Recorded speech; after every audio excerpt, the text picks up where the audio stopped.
வணக்கம். இன்றைக்கி நம்ம பார்க்க போகிற சமையல் என்னென்னு பார்த்தீங்கன்னா, ஒரு 2 வகையான டயட் இட்லி தான் பார்க்க போகிறோம். ஃபஸ்ட்டு பார்த்தீங்கன்னா திணை இட்லி, 2வது கருப்பு கவுனி அரிசி, தூய மல்லி அரிசி வச்சு இட்லி. ஸோ இது 2மே ரெகுலராக நீங்கள் எடுத்துகிட்டு வரும்போது சுகர் லெவல் நல்ல கண்ட்ரோலுக்கு வரும். ஸோ வாங்க இந்த அருமையான 2 டயட் இட்லியும் எப்படி செய்யலாங்கிறத பார்க்கலாம். இப்போ இந்த இட்லி செய்கிறதுக்கு பார்த்தீங்கன்னா 2 டம்ளருக்கு திணை அரிசி, 2 டம்ளருக்கு தூய மல்லி அரிசி எடுத்திருக்கேன். அது கூடவே 1 டம்ளருக்கு உளுந்து, 1/4 டீஸ்பூன் போல் வெந்தயம். இது எல்லாத்தையுமே நான் ஒன்றாவே ஊற போட்டிருக்கேன். நான் வந்து கொஞ்சமாக யூஸ் பண்ணதுனால ஒன்றா ஊற போட்டேன். நீங்கள் இன்னும் கொஞ்சம் கூடுதலான அளவு செய்கிற மாதிரி இருந்துச்சுன்னா தனித்தனியாக போட்டு தனித்தனியாக ஆட்டிக்கங்க. உளுந்து தனியாகவும் அரிசி தனியாகவும். இப்போ நல்லா 5 மணி நேரம் ஊறிடுச்சு. நார்மலாக இட்லி நம்ம எப்படி ஆட்டுவோமோ அது மாதிரி நல்லா ஆட்டிட்டு நல்லா 8 மணி நேரம் புளிக்க விட்டுட்டு பார்க்கலாம். இப்போ மாவு ஆட்டி உப்பு போட்டு கரைச்சி நல்லா 8 மணி நேரம் புளிக்க விட்டுட்டேன். மாவு பார்த்திங்கன்னா நல்லா பொங்கி வந்துருச்சு. பாருங்கள், மாவு சூப்பராக பொங்கிடுச்சு. இது வந்து லைட்டாக மிக்ஸ் பண்ணிக்கலாம். ரொம்ப அடித்து மிக்ஸ் பண்ணாமல் மேலாப்பில் மிக்ஸ் பண்ணி விட்டுக்கலாம். இப்போ இதை வந்து நம்ம அப்படியே இட்லி தட்டில் ஊற்ற போகிறோம். நான் வந்து எண்ணெய் தடவி வச்சுருக்கேன் எல்லாத்துலேயும். இப்போ கொஞ்சம் கொஞ்சமாக எடுத்து ஊற்றிக்கலாம். ஸோ நம்ம வந்து வெறும் திணை மட்டும் சேர்த்தோம்னா கசப்புத்தன்மை வரும். அதனால் இந்த மாதிரி அரிசி சேர்த்தோம்னா தான் நல்லா வரும். அதுக்காக தான் நல்ல அரிசியாக பாரம்பரிய அரிசியாக சேர்த்தோம்னா நல்லதுங்கிறதுக்காக நான் வந்து தூய மல்லி அரிசி சேர்த்துருக்கேன். இதில் நீங்கள் வேறு எந்த அரிசி பாரம்பரிய அரிசி கிடைச்சாலும் நீங்கள் யூஸ் பண்ணிக்கலாம். இந்த அரிசி தான் சேர்க்கணும்னு இல்லை.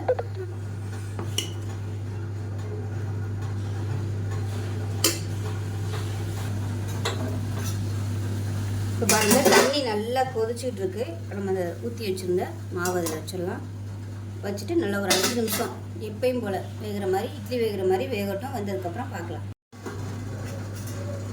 இப்போ பாருங்கள், இட்லி வந்து நல்லா சாஃப்டாக வெந்துருச்சு. இப்போ அதை வந்து கேஸ் அமர்த்திடலாம். அமர்த்திட்டு இது ஆறட்டும். ஆறுனதுக்கப்புறம் தான் நம்ம எடுக்க முடியும். இப்போ பாருங்கள், நல்லா ஒரு 5 நிமிஷம் ஆறிடுச்சு. ஆறுனதுக்கப்புறம் தான் இதை எடுக்க வரும், இல்லைன்னா ஒட்டிகிட்டு வரும். பாருங்கள் எந்த அளவுக்கு சாஃப்டாக இருக்குன்னா சூப்பராக இருக்குது. நல்லா அருமையான திணை இட்லி ரெடி ஆயிடுச்சு. இப்போ இது எல்லாத்தையுமே எடுத்துடலாம் நம்ம. இப்போ பாருங்கள், இட்லி எல்லாமே எடுத்துட்டேன். இதுக்கு வந்து சூப்பரான சாம்பார், தேங்காய் சட்னி, கார சட்னி. ஸோ அருமையாக இருக்கும் டேஸ்ட்டு. உங்களுக்கு எது பிடிக்குதோ நீங்கள் அதை வச்சு கூட தொட்டு சாப்பிட்லாம். சுகர் பேஷண்ட்டாக இருக்கிறவங்க இது மாதிரி திணை இட்லி சாப்பிடுங்க. சுகர் லெவல் வந்து ஏறாது, நல்ல கண்ட்ரோலில் இருக்கும்.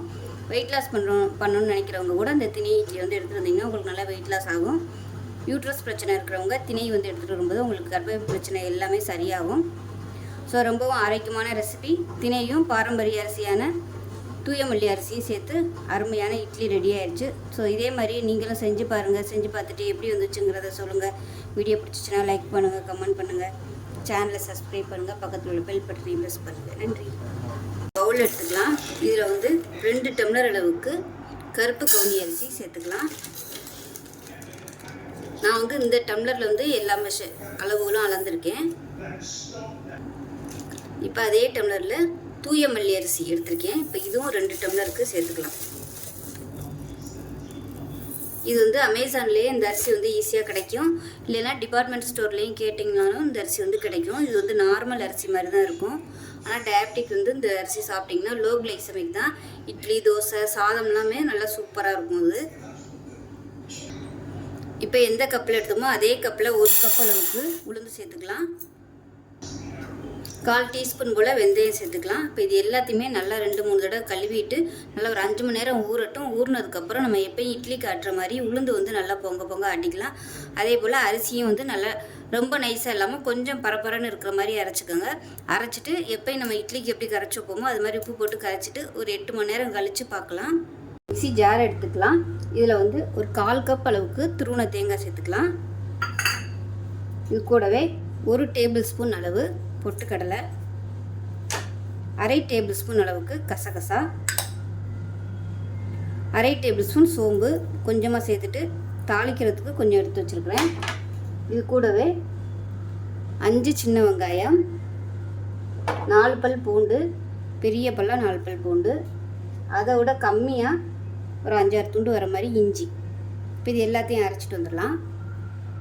இப்போ பாருங்கள், அரைச்சிட்டு வந்தாச்சு. இது கூடவே மீடியம் சைஸாக ஒரு 4 தக்காளி கட் பண்ணி வச்சுருக்கேன். இதையும் சேர்த்து நல்லா நைஸாக அரைச்சிக்கலாம். இப்போ பாருங்கள், நல்லா நைஸாக அரைச்சாச்சு. இந்த அளவுக்கு இருக்கட்டும். இப்போ ஒரு குக்கர் எடுத்துக்கலாம். தேவையான அளவுக்கு எண்ணெய் விட்டுக்கலாம். இப்போ எண்ணெய் நல்லா சூடாயிருச்சு. சோம்பு, பட்டை, கிராம்பு, ஏலக்காய், கல்பாசி, நட்சத்திர சோம்பு எல்லாத்தையும் சேர்த்துக்கலாம். இது கூடவே கருவேப்பிலை சேர்த்துக்கலாம். இப்போ இது எல்லாமே பொரியவும் நீளமாக நறுக்குன பெரிய வெங்காயம் சேர்த்துக்கலாம்.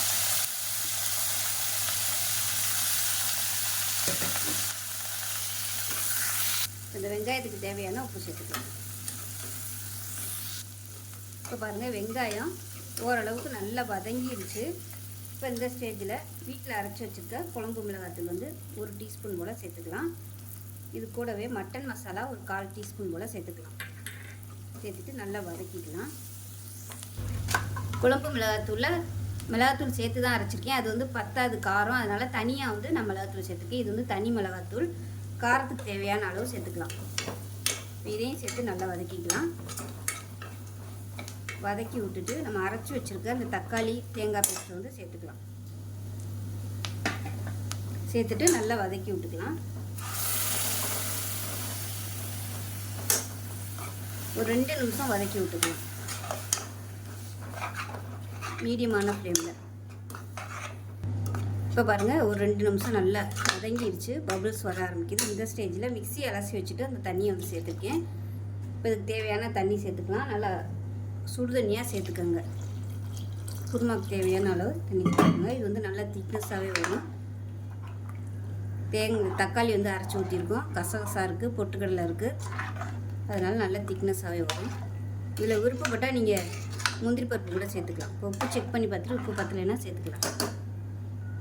உப்பு கரெக்டாக இருக்குது. அதை மூடி வச்சிடலாம். புதினா இருந்துச்சுன்னா மேலே அப்படிலாம் புதினாவை தூவி விட்டுங்க. நல்லா வாசனையாக இருக்கும். நல்லா ஒரு 4 விசில் விட்டுட்டு ஸ்டீம் போனதுக்கப்புறம் பார்க்கலாம். ஸ்டீம்னா நல்லா இறங்கிடுச்சு. எப்படி இருக்குன்னு பார்க்கலாம். இப்போ பாருங்கள், சூப்பராக ரெடி ஆயிடுச்சு தக்காளி குருமா. இது வந்து இட்லி, தோசை, சப்பாத்தி, சாதத்துக்கெலாம் கூட சூப்பராக இருக்கும். நல்ல ஃப்ளேவராக இருக்கும்.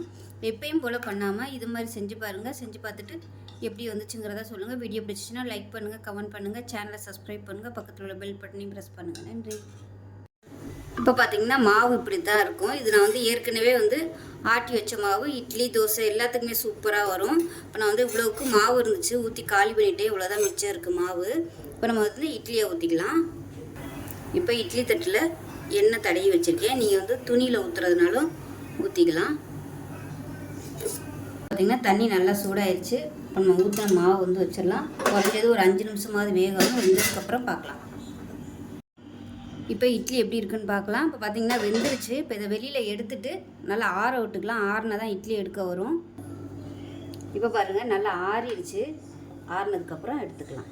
பாருங்கள் எவ்வளோ சூப்பராக இருக்குன்னு. நல்லா சாஃப்டாக அருமையாக வந்துருக்குது. எல்லாத்தையும் எடுத்துக்கலாம்.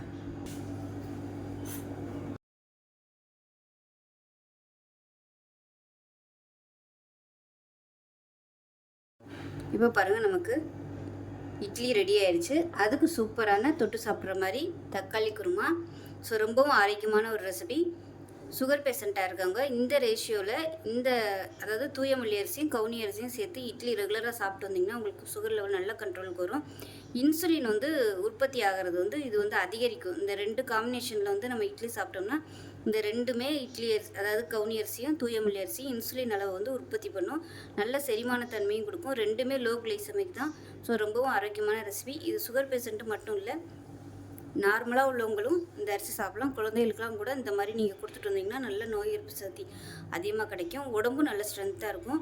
டேஸ்ட்டு நார்மலாக தான் இருக்கும். நம்ம நார்மல் இட்லி தோசை சாப்பிட்ற மாதிரி தான் இருக்கும். தோசை ஊற்றுனீங்கனாலும் நல்லா கிறிஸ்பியாக சூப்பராக வரும்.